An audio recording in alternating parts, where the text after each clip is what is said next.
And now it's time for Fabulous Film and Friends. Is Gen Z crazy?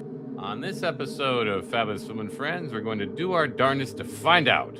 Dissecting and disseminating two massive low-budget 2026 horror hits from social media influencers turned A-list directors, starting with the internet sensation Curry Barker's 2026 Obsession, starring Michael Johnston, Inde Navarrete, Cooper Tomlinson, Megan Lawless, and Andy Richter. Following up with younger and leaner internet sensation Kane Parsons' 2026 smash Backrooms, starring Chiwetel Ejiofor, Renata Reinsve, Finn Bennett, Lukita Maxwell, and Mark Duplass. My guests today are little sis and enthusiastic part-time man-hater Roseanne Caputi, and everyone's favorite guy jiu-jitsu expert, quick draw, and friendly neighborhood dentist, Dr. David Johnson, DMD. Welcome back, both of you. Last time we were all together, we were talking about The Devil Wears Prada. So it's Roseanne's revenge. We were so much younger then. It's your and that revenge, was when I was Roseanne. only a part-time man-hater. Now I'm a full-time No. Now you get to beat up on all these wiener men who can't commit. Yes. All right, Dave, before we get started, let's have your version of inarticulate George McFly. No, I can't do it. You haven't seen Obsession. This is all hinged on you seeing Obsession. Folks, Dave did not see Obsession. I didn't have time. Hey, you, get your damn hands off of her. Sounds good. That's good. Yeah, I'm sorry. Go I did ahead. see Backrooms. I Dave has travel a lot for work. Half input in this discussion. All right, before we get to screaming and shouting, throwing our popcorn buckets at the screen, the synopses. Obsession follows a progression of terrifying events, scary events, when young, awkward, and emotionally guarded Bear buys a mysterious One Wish Willow trinket and wishes his longtime crush and coworker Nikki will love him more than anyone else. The wish is granted, leading to escalating trials that affect Bear, Nikki, and their entire circle of friends and their entire generation. Hearkening the wisdom, be careful what you wish for. In Backrooms, Clark, a frustrated divorcee and furniture store owner who has long ago given up his dreams of being an architect and designer, discovers a strange doorway in his failing store's basement leading into the Backrooms, a series of yellow rooms stacked with random furniture that scream corporate retailers' worst nightmare. Clark's therapist Mary enters the dimension to find him and becomes sucked into a world and psyche she could never imagine. Are these smash indie films finally bucking tired Hollywood tropes, or are they simply the latest in bandwagon jumping, finger-pointing cash grabs, beating up on pitiful, stressed-out men while heaping undue praise on cruel, heartless women? Or are these films actually saying something deeper? Find out! All right. Well, Dave, since you're only part of the equation and can't compare the two, I'm going to have to start with Roseanne. That's fine. I'm not offended. I like to listen to Roseanne. She's very articulate and intelligent. Don't hate on me, Roseanne. Humble and lovable. What'd you say? I respect Roseanne's opinion. So I said she's humble and lovable. Yeah. All right, Roseanne. Let's start simple. What did you think of the film? Okay. So first of all, I really, really liked Backrooms a lot. So I immediately didn't want to like Obsession. You didn't like it. And it also seemed like a classic, like, oh, women be crazy bullshit or whatever. And again, everything about the movie itself in terms of story, I was like, this is dumb. I mean, if he really asked, if his wish was really to love her, why does it go immediately to obsession and these kinds of things? How come there's only maybe like 2 seconds of actual sort of intimate love, and in those 2 seconds you still get this idea that she's lying about her dad, so why does it automatically go to crazy town? But then as I was watching it more, I realized like this is asking pretty interesting questions of the audience members. Like it is asking, why does Gen Z, like, want girls to be chill, and yet they're afraid of those girls because they humiliate them, and then they can't handle an engaged girlfriend either.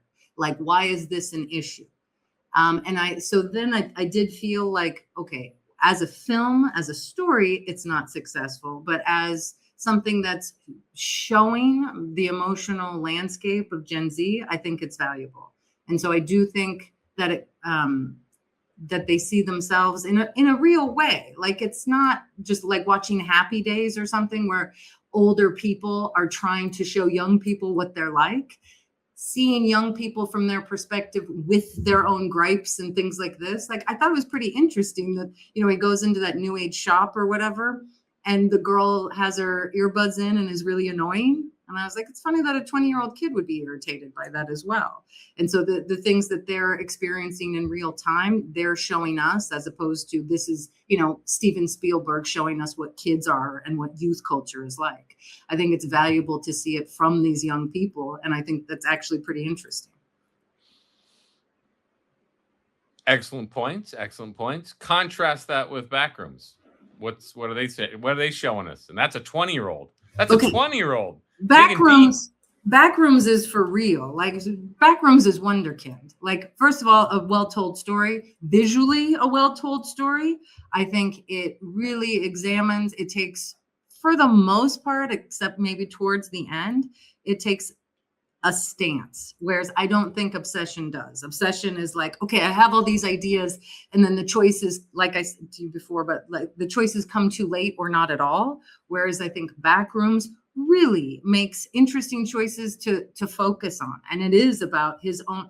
And another interesting thing is he uses someone who's Gen X to tell this story. And then the Gen Z kids are just sort of the minor sort of contrast to him. But his own. Wait a minute. Hold on. Oh, can I just jump in? They're almost the foils, or they are. I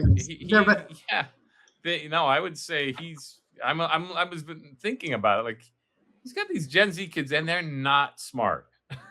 They're not smart. They're foolhardy. They're foolhardy, and they're kind of vapid, and they just die immediately. And I was like, what's he saying with this? Because is he honoring the sort of old, like, kind of like this idea that Gen Z and millennials can't take charge, they can't lead, and they're being led by this complete psycho? Is that it? I think so. Willingly being led by a psycho? Is that? Well, I think this is a commentary on their parents, you know, like previous generation, things like this. And like, you and all your emotional damage and compartmentalizing all your emotional damage that ultimately like kills us and damages us, and has helped create they emotionally inarticulate. Don't even think about it. They don't even think. They don't even like the girl's like, this is crazy, but the guy just like, hey, okay. And he's dead. Right. He's dead immediately. You know? Well, again, you and I, the three of us, did create this generation that does watch kids doing something like that. Kids that watch other kids doing something. We did that. That's what our children do. And so I just feel like that's saying it, showing it without saying it. And that's what Backrooms excels at. It really shows. It's such an amazing visual storytelling. Yeah, I don't think I've seen it. Like, all right, Dave, you can weigh in on this. You saw it. Yeah. And you got that hat at the Backrooms. I know it. I saw that hat on the stacks in the Backrooms. I like the Backrooms. I think it was a deep movie. And I'm going to there were a lot of Jungian ideas in that movie for me, with the animus and the anima, because Mary was the anima and was the trigger for him to kind of dive into his unconscious. For me, that was the unconscious, a dive into his mind. And the younger generation, you know, it's almost like the Gen X, Clark was like the wise person, bear with me, in this movie, because he was the one that was going within, and the younger Gen Zs were like how we were in our late teens and 20s. We're just up for adventure. That psyche is like, oh yeah, I'm up for a good time. Let's do it. And they did die right off the bat. But to me, it was a dive into his own unconscious and the shadow self that was buried, like Roseanne said, compartmentalized, and the demons he had buried down there. But the trigger was married to get him to that point, that's Carl Jung all the way. The anima is the alchemist that gets the animus to that point. Am I making sense? Roseanne's looking around. Well, anima is the soul, right? Well, it can be related to the soul. The animus is the spirit. It's the male and masculine and feminine. Okay. And it was the feminine, kudos to Roseanne and all the women out there, that was the trigger for him to dive into that. And you could call, Is it? Yeah, read Carl Jung's The Red Book. It's a grind. It's a slog. 25 hours listening to it, but yeah, it's all about the feminine, the within. That is the alchemist. But I'm asking, is it the feminine that's calling him into this place? It's the trigger. It's the trigger. Well, he's mad about a lot of things. Yeah, that's the unhealed he's got a divorce. masculine. He's got a divorce. Yeah, He's got this, and again, I think he obviously set it up. The psychiatrist and the wife look nearly exactly alike, because even my wife turned to me and said, "Is the wife a psychiatrist?" And I said, "I don't know," because the picture was blurry, you know, right off the bat. So his wife, you think, are they the one and the same? So, then again, she takes her head off and all that. Sorry, there's me a lot of spoilers, folks. I assume everybody who's watched the film seen it. So anyway, the wife and the psychiatrist are kind of nearly one and the same in his mind. In his mind, except, and this is where, again, this 20-year-old, I'm going to stop saying that because I feel like it diminishes what he's doing as a filmmaker or whatever. But the fact that the psychiatrist has her own very real psychological issues as well, which I think is really valuable. So even though he sees, and I think you're right, Dave, like she's the trigger for him, she's also having her own experience. And I think, but why is she the trigger for him? I don't follow that. She's asking the questions. She's digging deep. But does that lead him to the Backrooms? Well, don't you think it does? So read all the Arthurian legends. Roseanne knows about this. It's always the female that is the trigger that gets them on their journey, hero's journey, to quote Alex, right? And but I mean, it is the feminine. It is. Carl Jung. And Morgane Le Fay, for sure, even though she's demonized later, she is talk about the alchemist for, she initiates Arthur into all of his Arthurian, his adulthood, his male adulthood, honestly. So I do think I think you're right, without her, he wouldn't have, and he's fighting her the whole time. But again, I think that's because he's also fighting with the idea of his wife and rejection, and that he puts it on both of them, that he made these own choices in his life and he won't deal with that. And so he puts them almost he puts himself in the back room. Yeah, because I think obsession is similar, honestly, where he keeps putting his own emotional shit on her and then being like, oh, she's so crazy, but also hiding behind that crazy. And I think he's aware of that.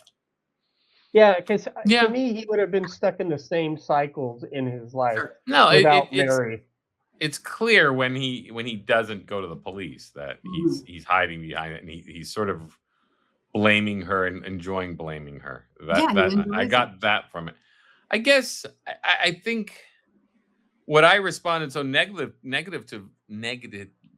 to is it's not a hero's journey. It's just. I just feel like the horror obsession. Or backroom. Sorry, going back to horror or going back to backroom or obsession, is that it just hit this note. It impatiently wanted to get to those places, but it did it in such an impatient manner. I didn't like it. I 100% agree. And like I said, I feel like it could have made it if they had taken out even a couple of other strains, like even just re-editing it to where they fell in love first. I think so too. She can take the cat out, but she takes the cat out and talks about her dad immediately. Sure. You know, and then they have this weird sort of love montage, which I just think their editor failed them. I think the editing, and I also think she could have actually made her wish for him to love her more than anyone in the world earlier. And then that chaos could have ensued, and it could have really, I think, driven this point that how emotionally unready this kid was. Right. But I do think both these films, and then I'm sorry, I do think the drama as well, bring in this idea of what does a generation do when they are emotionally unprepared for relationships and love. Yeah. And I think that's valuable. And that's why I said, I'm like, these guys are Travis Bickle to me. It's like, okay, this is this generation looking inside of themselves and being like, okay, we see this, and they're pretty similar. Yeah. I hadn't thought of it in terms of the drama, but you're right. They are. Now that you mention it, I hadn't factored I thought Backrooms and Obsession were very similar. But the drama, you could say, is probably the best horror movie of the year, in a sense, in terms of like really facing your fears about what it is to be with someone who's a stranger, and what it is to project what you want out of people emotionally. And I think that's what all these films are about. Well, and I think it's males coming to terms with that. So I don't think Obsession is. That's why I thought Obsession was better than I thought, when she's like, please just kill me. Please just kill me. Because she hates being this person. Well, yeah. And he putting her in that position. But I mentioned this in the pop. My issue is that there is no upside to this possession. You know what I mean? So that's the problem with horror. It happens in Smile as well. There's never any flip side.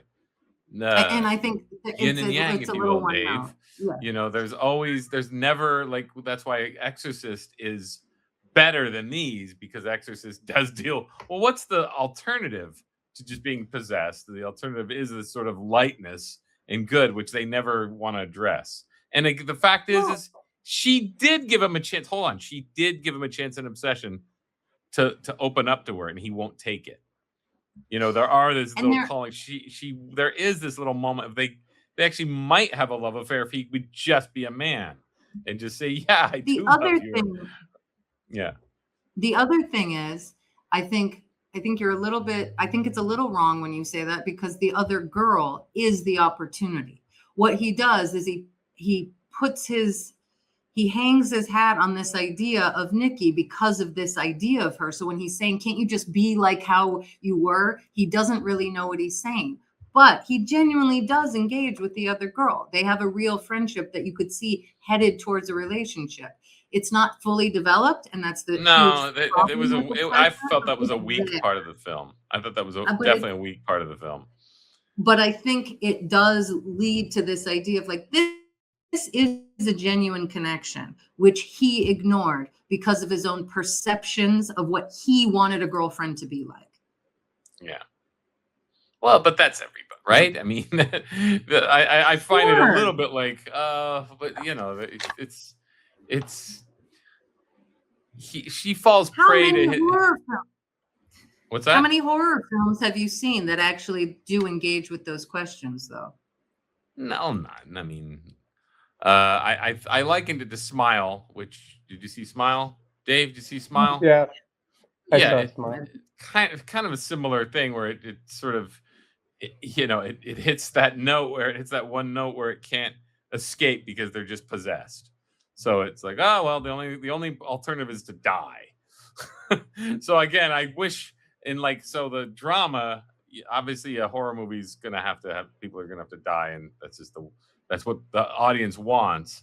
But the drama, they work out of it. You know, you'd want something where there's some sort of resolution. I don't think there was a very satisfying resolution in Obsession.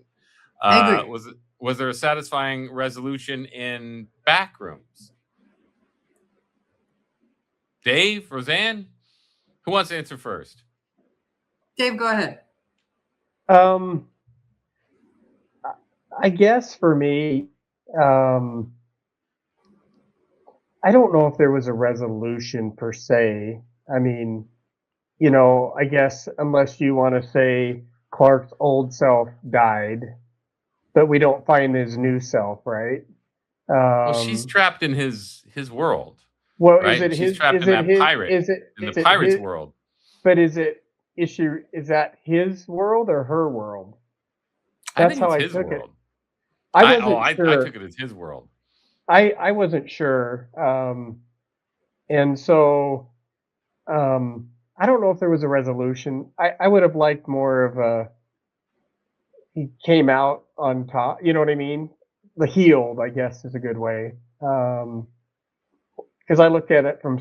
I didn't really look at it as a horror flick. I looked at it more as a psychological Yeah. Yeah, drama for sure. Same, than a horror flick. which is why I actually like that there's no healing, because Yeah.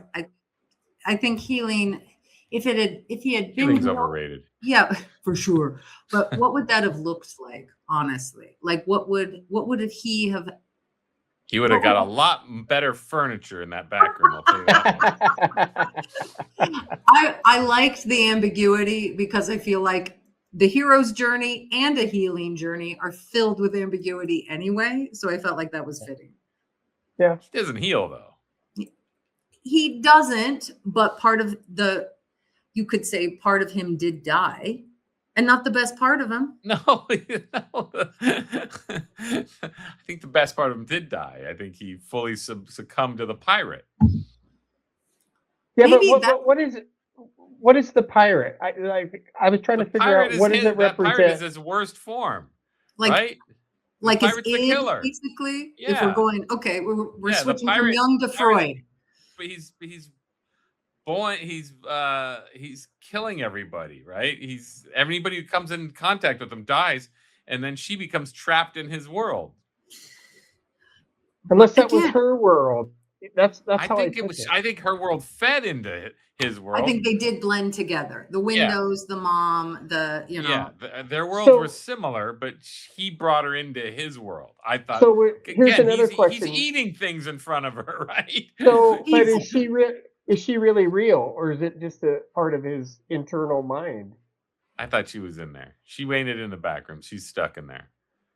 But is that all in his mind? Like, you know, these are the questions. Like, there's a lot of rabbit holes you can go down, because in the end, if she is in his world, then that's in his mind. That was his unconscious mind. I do think that, well, if she's real, I want her to be, I guess, because she does engage with him and she does push him and challenge him. Like, you know, I love that scene when she's tied up in that chair and they're eating those people, and that whole scene is just like, I think that gets into it of just like, okay, as much as he's taking all of his emotional stuff out on her, in a sense, she's ready for it. And she was already trained and had her own emotional abuse for this.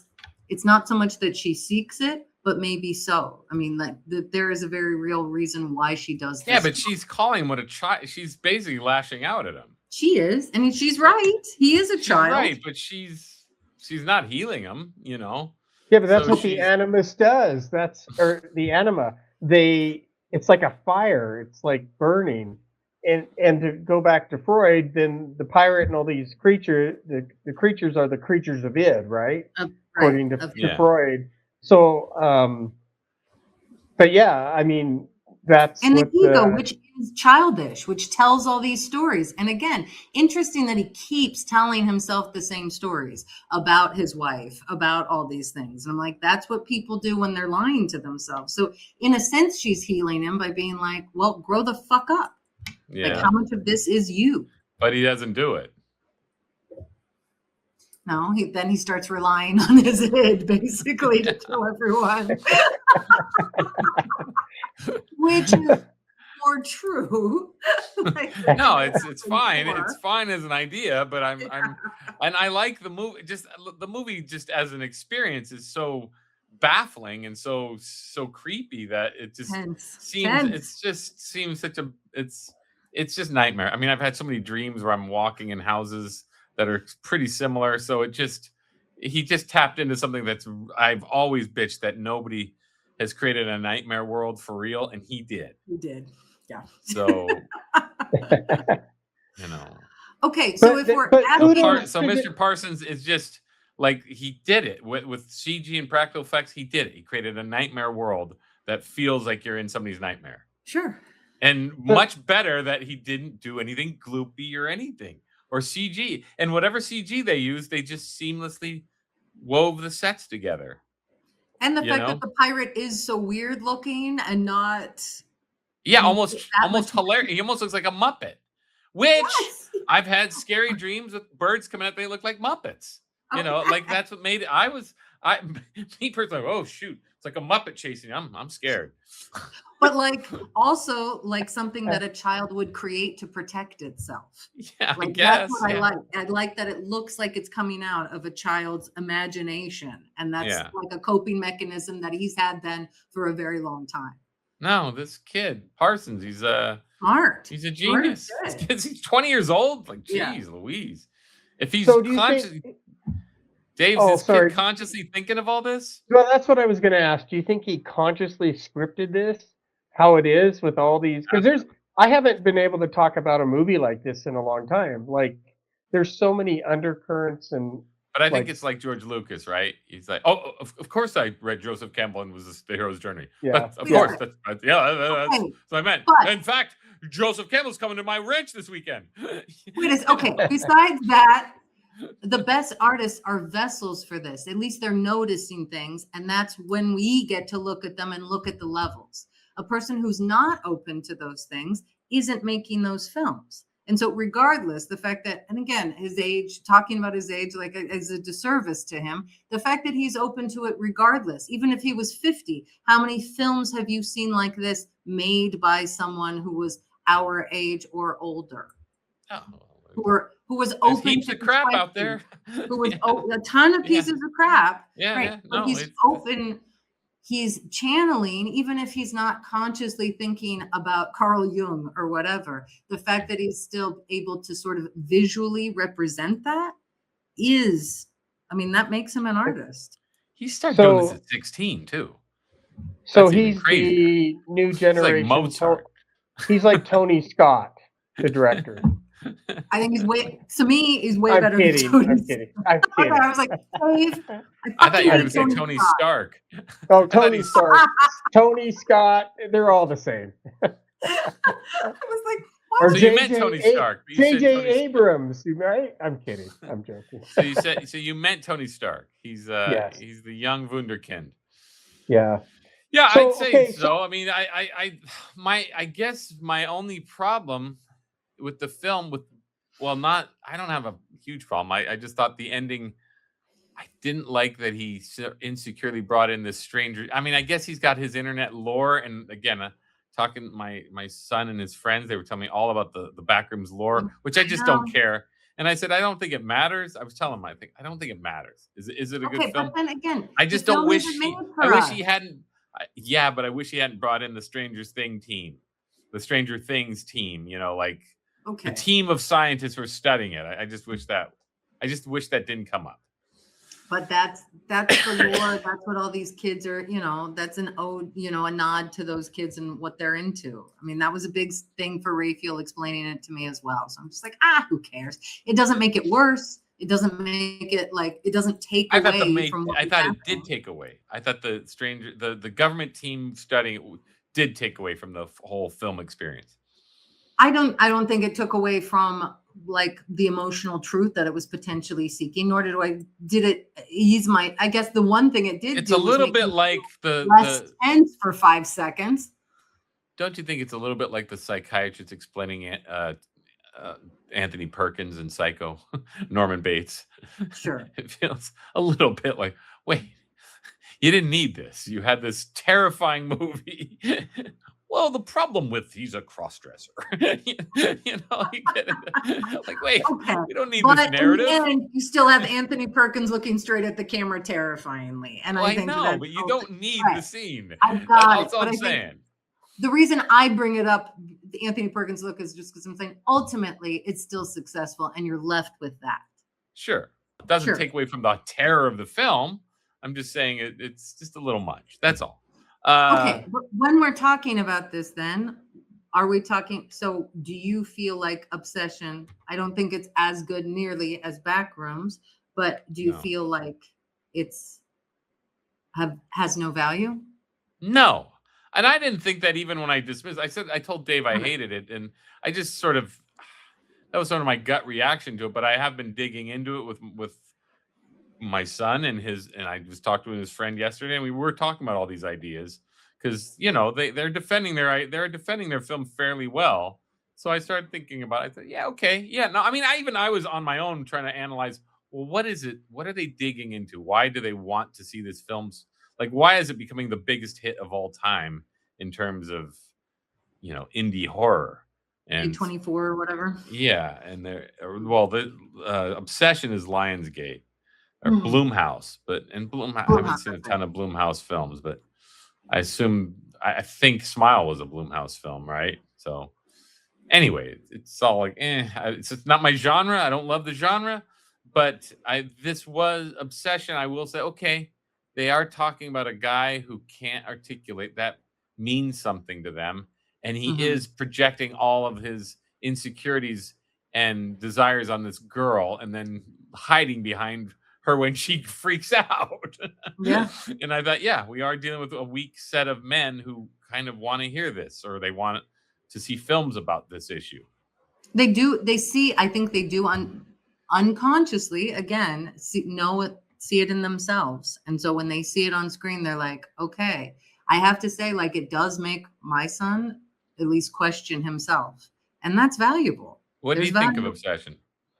Um, They won't when get on camera to talk about it. you wouldn't do it, not a chance. No, Dante was like, no, no, no. How about Like, all your right, son, Dave? Would you invite him to a podcast to hash these ideas out? Sure. I don't know if he's seen Obsession. He really liked the Backrooms, and all of Yeah. his friends that went, they loved it, and they yeah, played a video game, in it, and and like whether they understand it, to me, because I'm looking at it through a different set of eyes or a different lens. Doesn't matter. They still liked it, and I think that. Yeah, he goes, "Oh, it's awesome. Wait till you see the pirate," and he's talking about how great it was. But But they have a whole set of lore too, right? I mean, I know yeah, he we said it told me doesn't about the matter, but lore. they're really into this lore, which I'm Yeah. like, what do they call it? They call them these beings. I forget the being again. Forget yeah. it. They mentioned all the names. I should have written it down. Oh, this is good stuff. Oh, this is good stuff.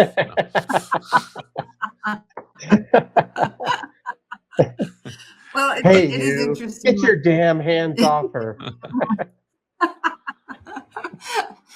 But again, I think it's interesting that the people who are telling these stories are the people who are still in it. And if we're being honest, then that's your Martin Scorsese shit, right? Like young people telling these stories, and somewhat analyzing them. And that's why they want to see it. Again, you think about the zillion movies of Marvel that they watched when they were kids, but now it's not about them anymore. It's clearly just like a money racket, and they're responding less and less to it. Yeah, no, It's that's a not good about thing. them. Yeah, And I'm it's happy great. for it as a fan of superheroes because I want them to stop making horse shit. So if they don't have an audience, they're gonna have to work and go a little deeper than what they've been doing. And not that superheroes have to be deeper than punching, but but make good punching scenes. Well, So it's and I think the idea then that these guys are coming back with, they are, I mean, maybe redefining is a slightly too on the nose term, but they are taking horror and they are changing it.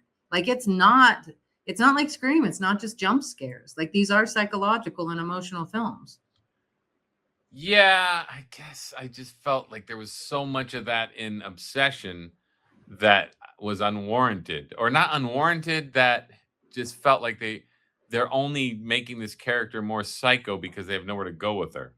Okay. And I think there was some of that, but I also thought some of the stuff she did, like sort of hiding in the room and looking at him while he's sleeping. Like, I'm like, okay, this is a different thing than it used to be in terms of what's scary about psycho bitches. Yeah. Like, this isn't single white female. Like, she is, I was like, these are pretty specific sort of Gen Z little fears. And I think that's interesting. The peeing and pooping on themselves must be this COVID nightmare. Sure. Well, but, and also pretty funny. Like, I feel like I'm old, or, definitely not the audience for this film, but when she's taking that shower and he said, well, it's a guy's night, and you just hear the stop. She's like, but I could just get ready and come. I was like, all right, that's pretty cunning. Those are some decent observations that they're making about both. Mm-hmm. Do you think it's kind of on? I didn't see Obsession. I apologize, but these kind of remind me of Hitchcock, kind of more psychological, no jump scare slasher, horror movies. Is that fair? Well, my problem with Obsession is I felt it did delve into jump scares and horror, like unnecessary. Again, it's not my thing, so I get like I want to see a little more story resolution, and I felt that there was a funny scene that I liked, but I felt that they didn't dig far enough into the idea that he calls customer service to the Wish, like it's a little knick-knack shop, and there's this Wish Willow that he breaks and makes the wish. So he calls the customer service line, and then the guy's really like doesn't give a shit, doesn't give a crap. But then he hears her screaming on the other end, "Help me!" What did she say? What's the line? It's been like a week since but she's basically it's the devil or whatever. She's trapped for eternity. One of those deals. And I thought, well, okay, he's not work. And I guess Roseanne, I didn't put two and two together because I'm a bit of a meathead, and I didn't think of it as he's just hiding behind that fact. That can be argued now that we're looking at it this way. Could be argued he's just too much of a wiener to try and fight and get her out of this state of hell that she's in, that he put her in. And again, that's why, I was disappointed with the suicide, because I'm like, okay, suicide's always it's super lame. I'm like, I would have preferred that he let himself, if he was finally like getting some balls, he let himself have her do what he did to her. And then she did wish it. Right. But he had already killed himself. So I was just like, okay, the second half of this movie, if they had just amped it up where the both of them are in this together, in this toxic sludge of what this really means, would have been way more like the drama and worthwhile psychologically and emotionally. Exactly. And I feel like he really missed the opportunity there to tell a much more valuable story. I feel like he was getting there and he didn't get there soon enough. Like when he goes to that, it's not a knick-knack shop, even though it's like, giving Gremlins vibes or whatever. It is like a new age spiritual store. Right. Earl genuinely says, get her the citrine. It's like sunshine. And he has it in his hand and he won't do it. He won't be brave enough to even make that kind of a gesture, which is really Gen Z-ish. And the fact that guy noticed is really awesome. I'm like, why don't you guys ever make any fucking choices or put yourselves out there? Well, he got her the ironic gift that he thought she'd think was funny. But he didn't. Like, he did But he didn't give it to her. He forgot to give it to her. He used it himself. And I'm like, I've seen more kids buy someone a candy bar and eat it themselves. And I just thought that was really good. So it is disappointing because it was leading somewhere really interesting and not just slasher. So I do think you're right. It wasn't just a slasher, but I felt it was one note. Once she got stuck in her little limbo, and I got a little tired of it. I agree, but that scene where she's reading that crazy shit about Hansel and Gretel and all that incest stuff and using her British accent, I was like, okay, that's pretty scary. She was really good. Yeah, she was. She was that. Yeah, that was the other. They're getting all these like unknown, pretty cool actors and actresses. I thought both actors were I thought everybody involved was very good. Again, my problem billionaire. Guy becomes a billionaire with raining money, which I thought that was just like, what are they doing? They're falling apart here. Right. And that should have been, if you're gonna steal the monkey's paw, steal from the monkey's paw, and he becomes a billionaire. Again, could have Strange. 100% been on his app and been Bitcoin with Donald Trump's face on it or whatever the shit. It could have been. Whatever it was, but it just seemed like now they're losing the plot here. Sure, I agree. Yeah. But I'm not willing to say that I didn't think it was. I don't think Gen Z is crazy. I will officially say I take it back. I take it back. I didn't hate the film. Or I didn't hate. I take it back. Went back. Can you say it again?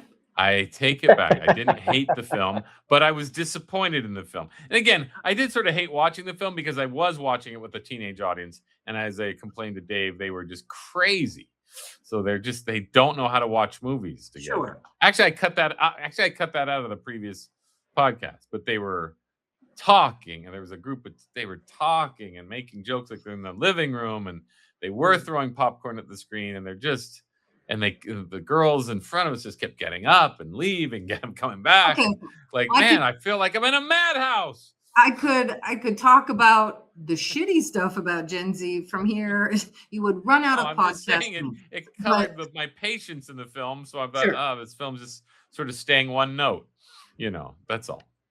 But you're making a good point. You're making good points. And as I think about it, and even as I analyze the film, talking with my son, well, what really is it about? It's about a man hiding behind the fact that he chose this for her, and he's letting her be a wiener, or he's a wiener as she kills people. Yeah. Yeah.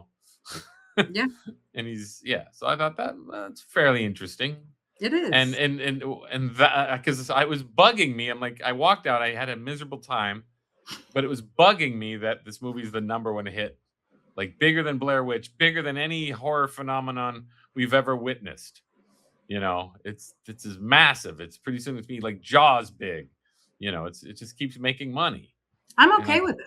That's fine. Now that we talk about it and work through it, and I was getting more okay with it the closer I came to this podcast.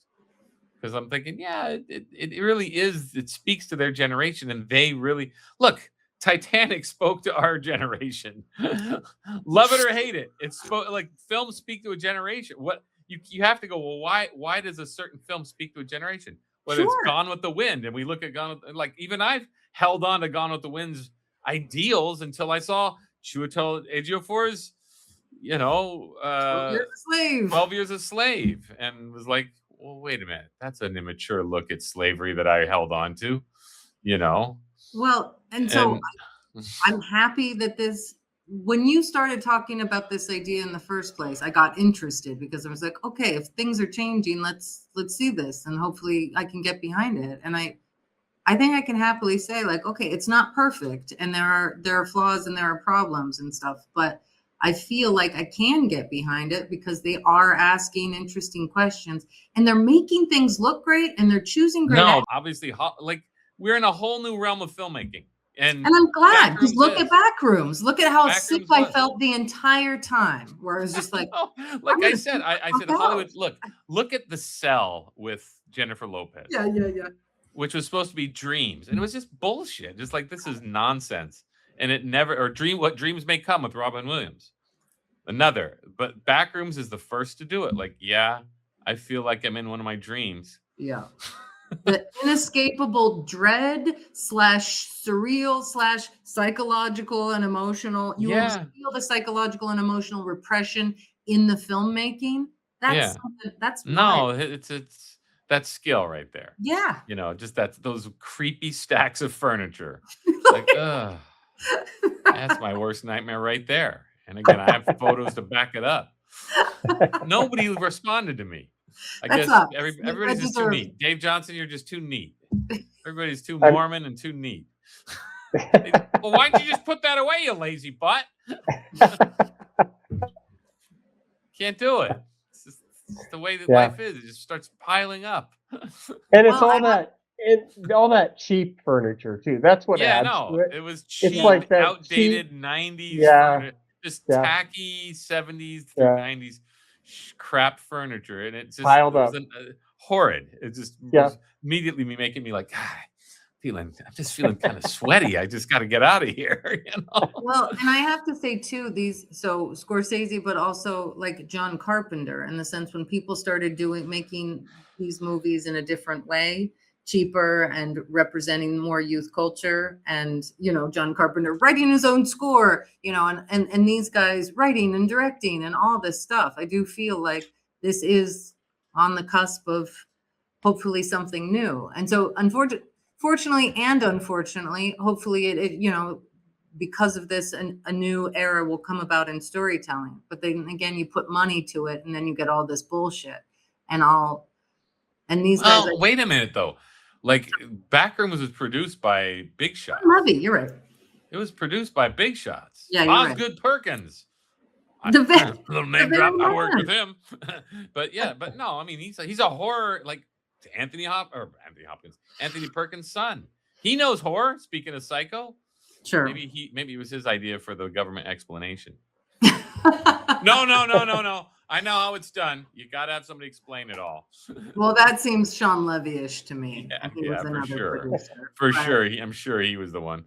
Yeah. But anyway, okay. But this was Hollywood joining forces with this young, they were definitely tapping into the young genius. And he delivered. Yeah. He didn't let us down. No. I mean, I was astounded by it. I was not astounded. Again, kind of a bad experience with Backrooms or Obsession. Backrooms was just like, wow, this is great.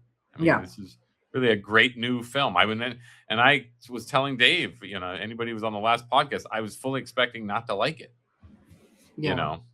Well, again, the joy of it is I had zero expectations, because I'm like, I don't know what's supposed to come of this. I certainly didn't anticipate like having to go inside myself and just think, what are my own back rooms? What sort of horror am I creating for myself? And I think anybody who can get people to ask those questions of themselves has a place in storytelling. Yeah, for sure. And again, he wisely got one of the best actors around. For sure. Yeah. Oh, yeah. That's what I'm saying. It looks great, and everyone's awesome in it. And I honestly feel the same about Obsession. He didn't get, Tom Cruise. He got Chiwetel Ejiofor, and he didn't have to do anything showy with him. He just had to play a frustrated man, which he did. The guy can do that in his sleep. Sure, but all he had to do was put him in those pants and those shoes, and you're just like, go. Like, that is a bummer. That dude looks bummed and is dressed like a bummed out guy. I've been actually scouring the internet for more interviews. He's sort of doing the yeah, it was all good, it was astounding, but I want to know your process, sir. Again, I usually hate when actors go into their process. I don't care, but I actually you've been on some movies, right? You did this low budget film, and he didn't try to stop it. He just was part of it. Yeah, and that's commendable to me, that he didn't try to make it more dramatic or more anything that it needed to be. Yeah. He just did what the story asked of him, which I gotta respect that. I mean, but it didn't need to be more dramatic. No, for me, it was just, it is what it is. And it was just well done. Yeah. Yeah. Well, again, I don't know who's to know which director, but other directors that I can think of, and I'll just not cast aspersions and point fingers, because I am in awe of this kid. This is amazing that he did this. But other directors probably would be really wanting to explain the whole world more, and which I think would be a huge mistake. I think it was a mistake even for them to explain the world as far as they did. In terms of when they did with the government. Oh, yeah. Okay. And the people watching and all that. I think unnecessary. But I think the world itself was amazing. Yeah. Probably one of the most vivid worlds I've ever seen in a film, truthfully. Yeah. And it was just walls and ugly carpet and bad furniture forever. Exactly. Yeah. Well, I used to, I don't know if you've ever been in the West Park Plaza. Oh, yeah. That's what it reminded me of. No, the employee entrance, Dave. Oh, no. There was this long endless tunnel. It was this endless tunnel. I always used to think of that. This is what it should look like going to hell. They should stop. Even I would muse about how to make movies as a young whippersnapper going, this is so creepy. Like it was this long, narrow, fluorescent lit hallway that looked like the Backrooms. And it had motivational posters for, it was just all like the worst. And you just go into the West Park Plaza and you walked into it endlessly. This endless all of tunnel. West Park Plaza, if it extended forever, could be a back room. I really agree. The main hallway. For sure. It's like, and this just goes on forever. No, for sure. The floor, the beigeness, the narrow employee entrance, which was a long, yellowy, fluorescent lit nightmare. It's so So funny. I just I related remember to it all. you talking about that, and then I remember going down that hallway with you, and you slamming yourself up against the wall and saying "Rosebud." Like Really? that's really, yeah. So I think it's interesting how much that like psychologically was like with you. Well, again, this movie tapped into us. I've had a lot of dreams of this sort, and I'm just amazed at the guy tapping into what it's like to have a dream and have a nightmare and like just this vision of psychological terror that didn't try too hard. That's the beauty of it. It just, he takes the mundane. The mundane is often terrifying. For sure. And even, you look at his slogans about credit and things like this, and also the failing emporium of capitalism. And Chidwell Ejiofor is just sort of like facing that as well, and just what it means to be like not an economic success and all this stuff. And I'm like, and he says it all with just the world's ugliest carpet. Yeah. Don't forget wallpaper. Wallpaper, sure. Yellow. And again, I think it's easy to definitely commend Backrooms more, but it is the better vision. I gotta say, it is. Though the $750,000 does hold weight. Mm-hmm. For $750,000, you're getting good top flight actors. I mean, these two actors that they got. Great. Yeah. Andy Richter. That's was weird. The shock. Yeah. For sure. Maybe you could get him to open up about his process. But Dave, honestly, I wish you had seen Obsession, just because I feel like there's a lot of interesting questions going around. Dave, I bet you haven't seen the drama yet, have you? I haven't. It's just okay. Again, I know it takes a lot of time, but I just think those three I wish we had done together, only because I just really see it. Who knew? I love the drama. Who knew that this is the whole new wave of Gen Z filmmakers? Well, are you with it? Are you with the tide? I respect the tide. I mean, I'm not one of them, so sure. I can only say, hey, you go, kids. Do what I didn't do, which is I appreciate being create in that nightmare when I just let it go, where I had it there in my hands. I didn't shoot it. Yeah. I like being in this position though, as someone my age, and I'm like, okay, they're really, and it's not even people my age or older making films anymore. It's this generation, and I like seeing it. I like seeing what I do want them though. I guess as a matter of course, like a young George Lucas taking the reins and creating stories of Gen Z heroes without checking boxes. Well, let's see. Maybe because they are just hiding. I do feel like they're hiding behind just negativity. I guess COVID did that. Hiding behind it. They're just okay. But look at something like Death Wish. Look at something like Taxi Driver. You start with negativity. Remember? Did you ever read? Dave, are you on your phone? Did you ever read Sartor or Sardis? I'm looking up something on the back room. Sorry. Whatever. Anyway, the first thing you do when you're declaring yourself is you say what you're against. You do not get past Miss Caputi in her class. She knows when you're on the phone, Dave. Oh, yeah. Can't do it. Nothing in my hands. I caught hell for eating on my own podcast. I will do better. I will do better. Yes. I was just looking at all the actors. Where their eyes are. Yeah.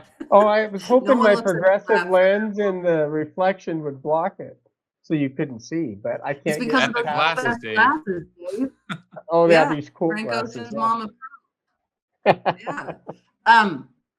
But you have to decide what you don't like in a lot of ways before you can decide what you do like. And every hero does approach, or every generation approaches heroes differently. And that's fair.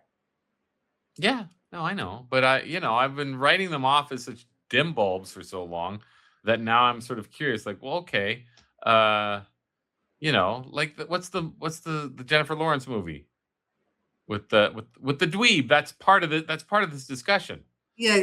What's it called? What the hell is it called? No Hard Feelings. No Hard Feelings, right? So that is part. That's their world. That this is if we're going to create this sort of tapestry of Gen Z movies, that's one of them. Sure. And that's their thing, that the men can't work their problems out. Okay, but so they're identifying the problem, which is a perfectly decent way to approach making films. Identifying the problem, and then hopefully it can progress to how do we want to address the problem. So who's getting mad, right? Because I see a lot of people mad about these films on the internet being like they're just I forget who I've seen, but I've seen people mad about these films because they're typical girl boss, boys suck, boys are stupid, girls are cool, and girls are always the victim no matter what. I've seen that criticism leveled at both films. Backrooms and Obsession? And yeah. That this is so Gen Z's taking it on the chin. From their own people, their own generation saying, hey, look how bad we suck. And then there's everybody else saying, look how bad they suck. They can't even make films about men, and heroes. They're all like, so that was part of what fueled my intro, was just how weak they are perceived by themselves and how weak everybody else is perceiving them to be. So I'm wondering, well, when are they going to step up? Okay, but again, that's something, talk about healing, that they have to figure out within themselves, as in what does it mean to be a man of Gen Z?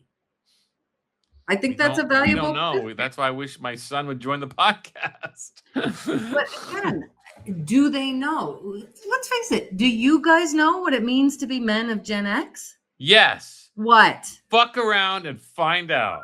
All an ass and getting paid. Exactly. So it's interesting because I'm in Utah. There's a lot of performative males here that are on social media. They call them alpha bros. Yeah, I'm not one of them, but they're just obnoxious, and they have no idea. Like,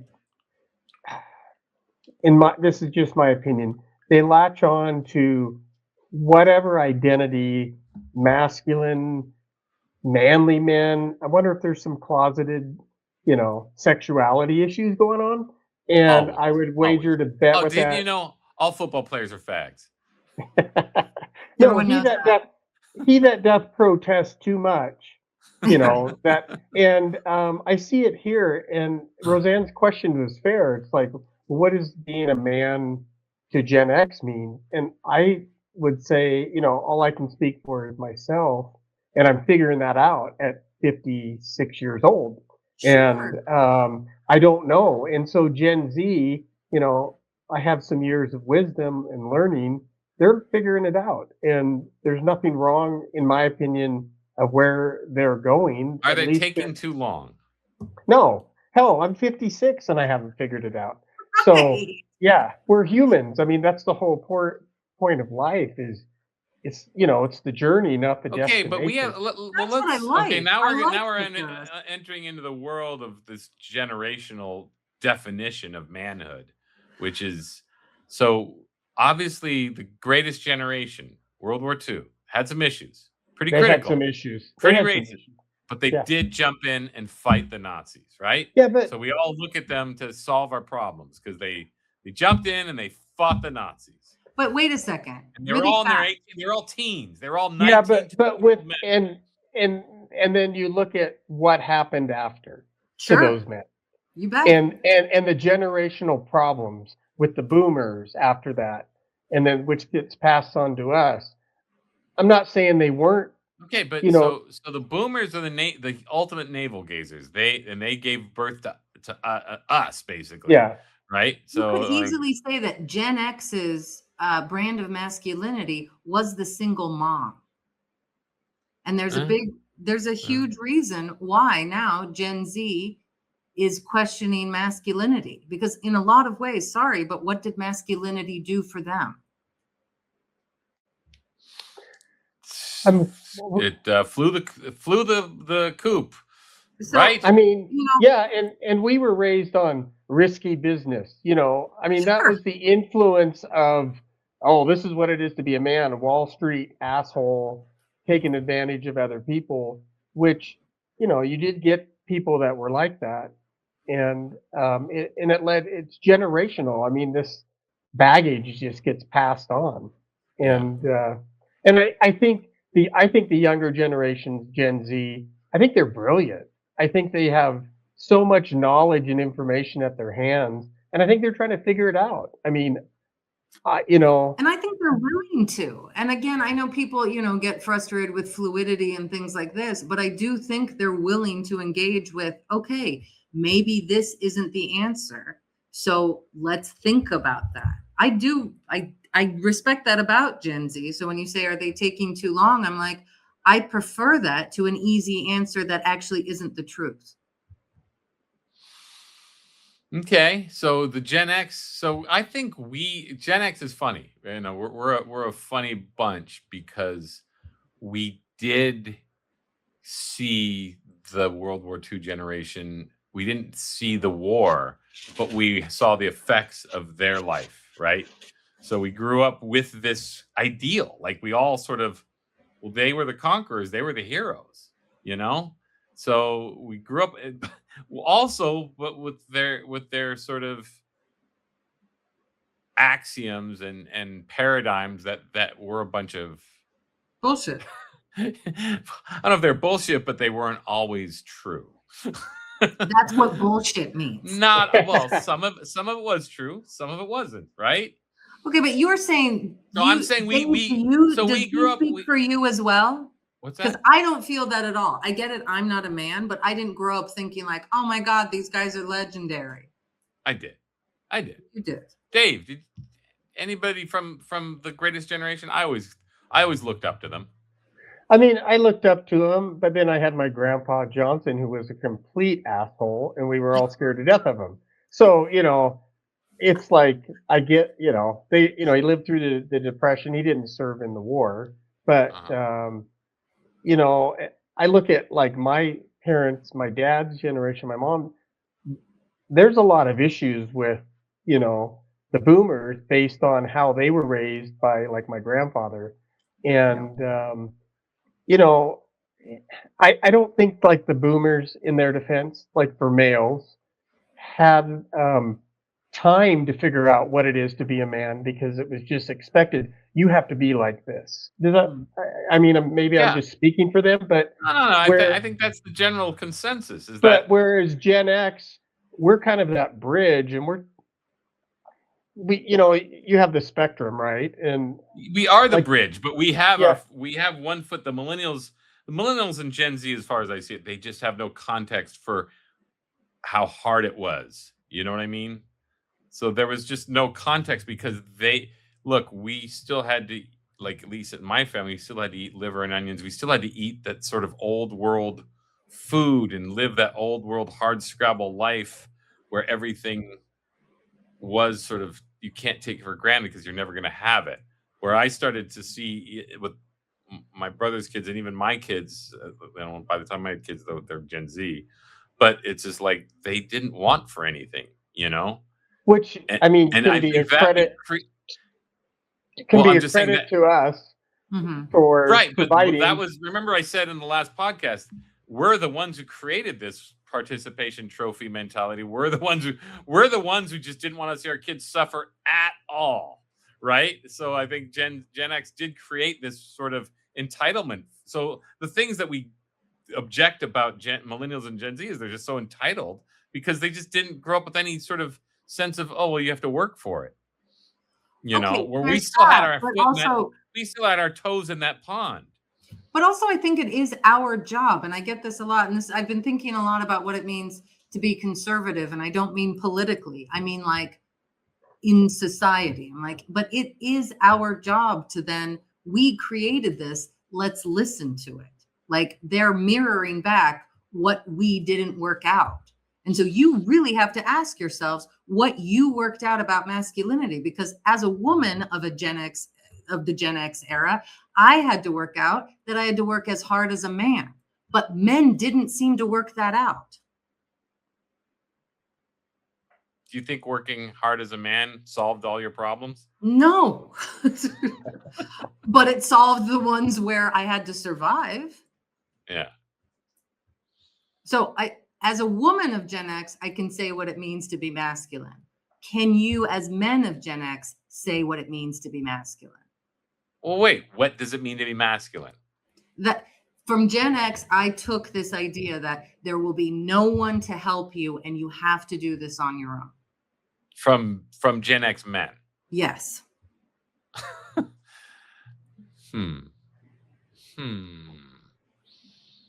I don't feel that as part of my Gen X makeup. Tell me, then what do you feel? Because that's what that was the message I heard and understood. Well, that's the one that's the truth, I guess, and to a lot of our generation. Yes. Because again, there isn't a teenage pregnancy problem now. There was. Gen X had a huge teenage pregnancy problem. Yeah. And I guess it didn't help to have everybody at all times and all medium wanting to get laid. Sure. Back to risky business and Porky's and things like this. But Yeah, again, I know, yeah. for sure. And why was that? Why we actually went through this 5 years ago when we had that podcast. You threw that away, and I threw it away because I thought we were beating too much up on the film, but actually it's worth exploring. Especially we did now that we're Porky's faced with Risky Gen Business, Z. and what was the other one? Fast Times. Fast Time. Yeah. The three so-called time-honored classics, which really were. I guess I didn't have the guts to go against my generation at that point, because I was beating up on 3 horrible films.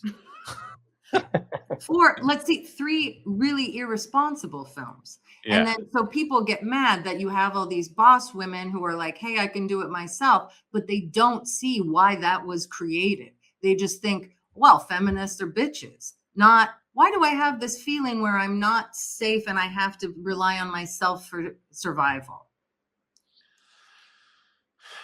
Did the boomers create that, or did Gen X? Okay. What? And what do you guys think? I think the boomers started it.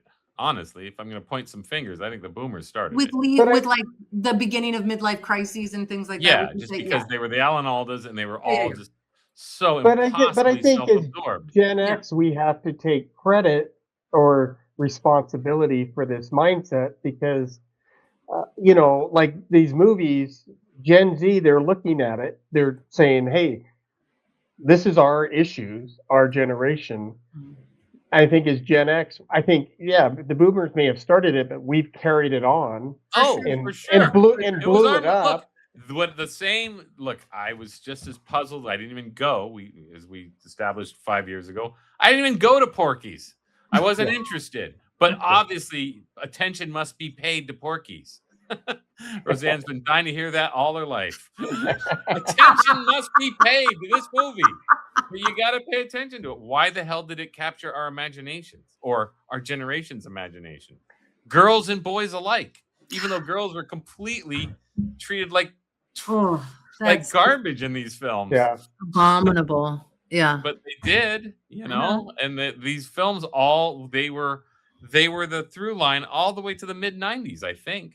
Anyway, we could go on and on about generational divides. Sure, that's a bird walk, but all I'm talking about is when you're talking people giving these movies shit about it, and I think it's an honest discussion. And I think, again, you can be one of those looks maxing, fuckwads, or you can actually take into account what's happening in your generation and try to look at it. And I think that's what these films are doing. And I look forward to more of it. Okay, and again, I'm still getting back to the generational divide, though. We were not laughing at what dipshits we were. Were we? Yeah. As Gen X, we were celebrating just how stupid we were. They are Gen Z. To their credit, I will say, to their credit, they're criticizing how they're behaving. Yeah. Because Robert Pattinson is an idiot. An absolute idiot. The kid Bear is an idiot. You know, a wiener. Yeah.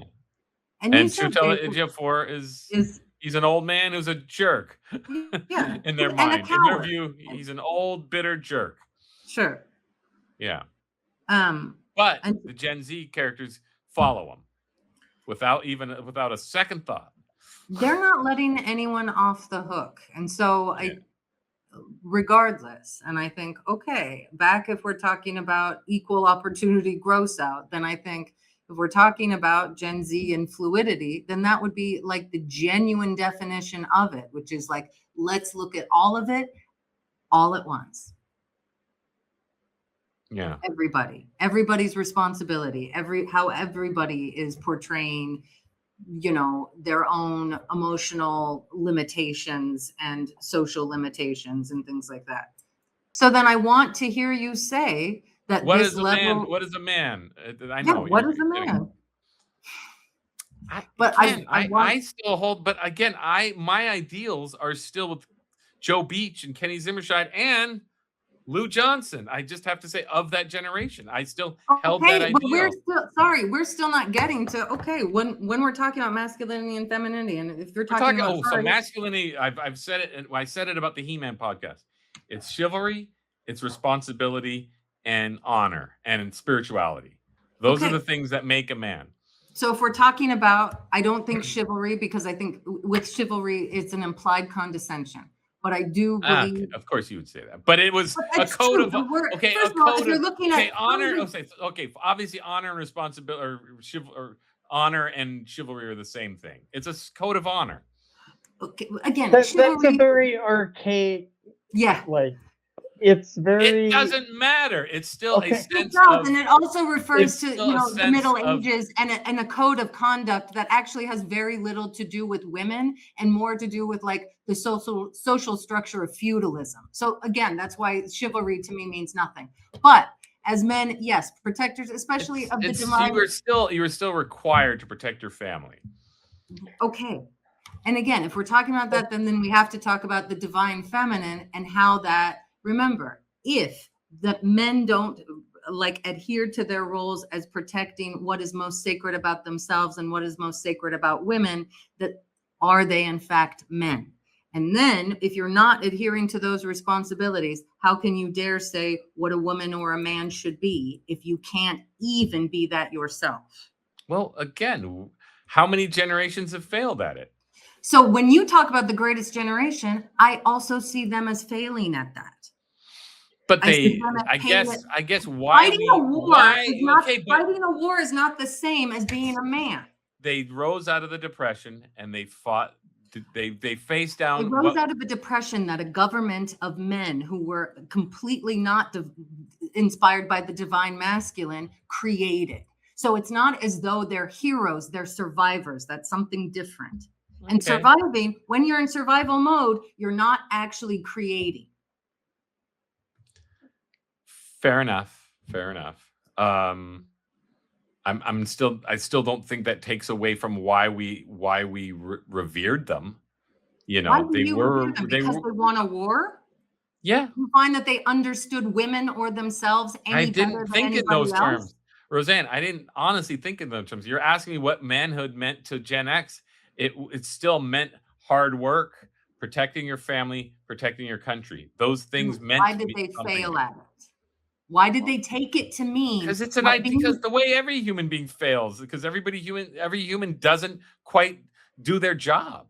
Then why did they take it to mean getting laid? Let's talk about that. Can I say something? Please say something. Okay. So, you asked what it is to be. So my idea of being a man for Gen X has changed. Okay.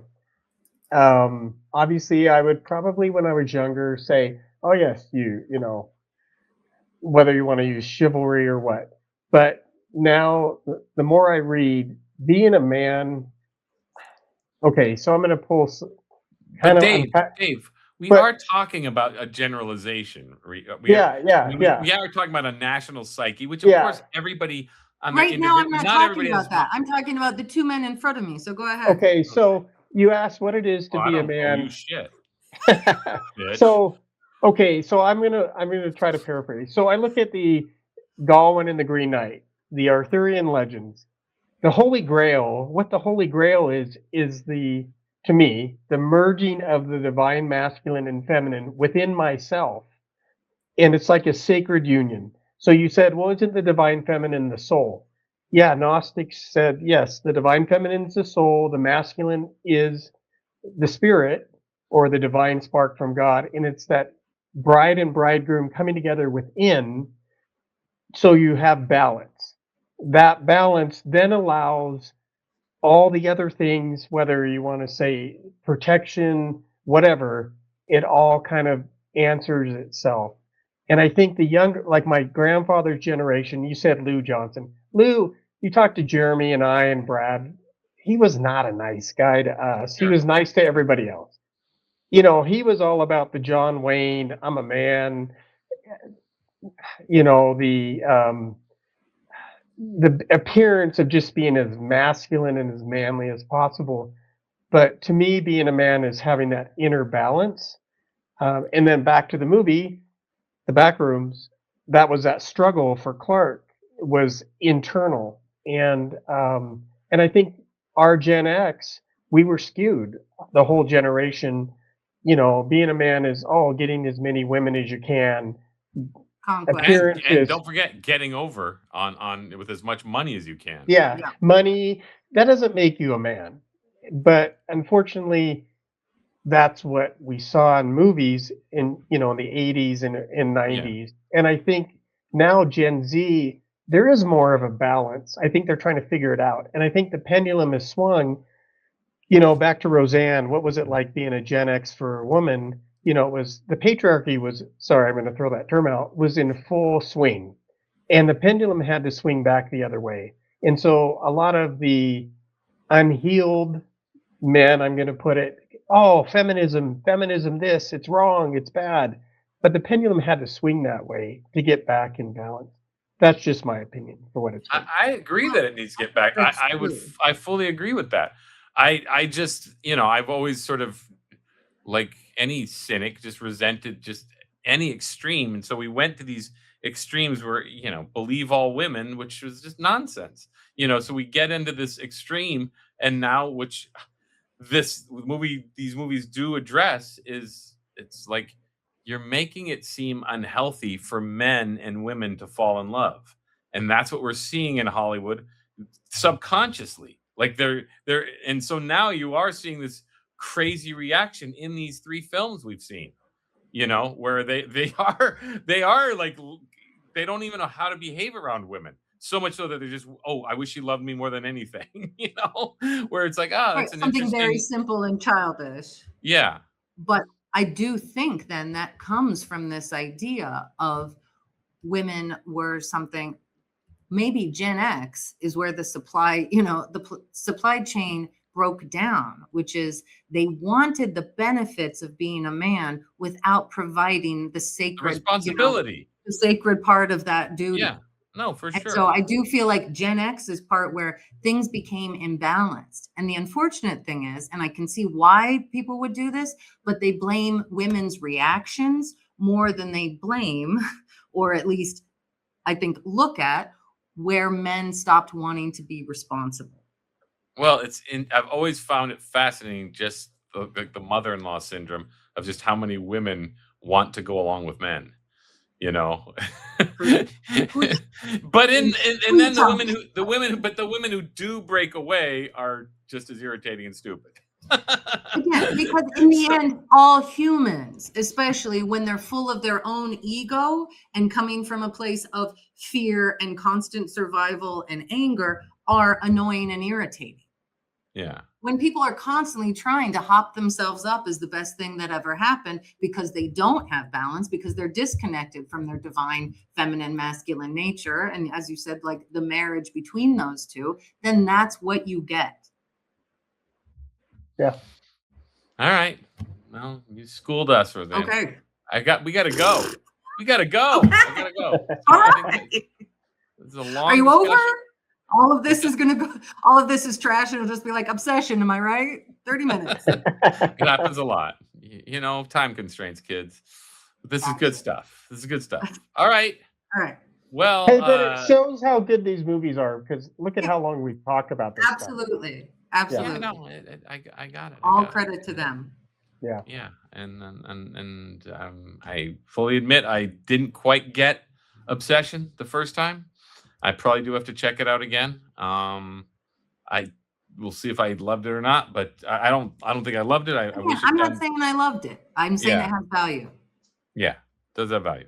Okay. All right, so July, there's gonna be a bit of a break, and then when we come back, we're coming back strong with every Spider-Man movie that's up to Brand New Day. Wait, So we're if not you doing Odyssey? You guys. You queer baits. Oh, No. Odyssey. Oh, I want to do Odyssey. I like We'll to do wanna do Odyssey. I Odyssey. forgot about the Odyssey. I forgot. Yeah. I forgot. But I will be abroad during the Odyssey's release. So Okay. we'll do the Odysseys. We'll circle back, I'm sure. All right. Boss We already did the slash return and friend. Ulysses. We already did Ulysses and the return. When We're we, gonna do it and then we again? said we would do An Odyssey. addendum? Okay. Yeah. So we'll have to do an addendum. And then let's do Porky's, Fast Times, and Risky Business for I can just release it. Yeah, just release it. Sure. Well, we could All do right. a Mystery Science Theater where we comment on our commentary. Yeah, there we go. That's a good idea. All right. All right. All right. Thanks for a great discussion, folks. Thank you for listening to Fabulous Film and Friends, copyright 2026, a Bel Air Films production.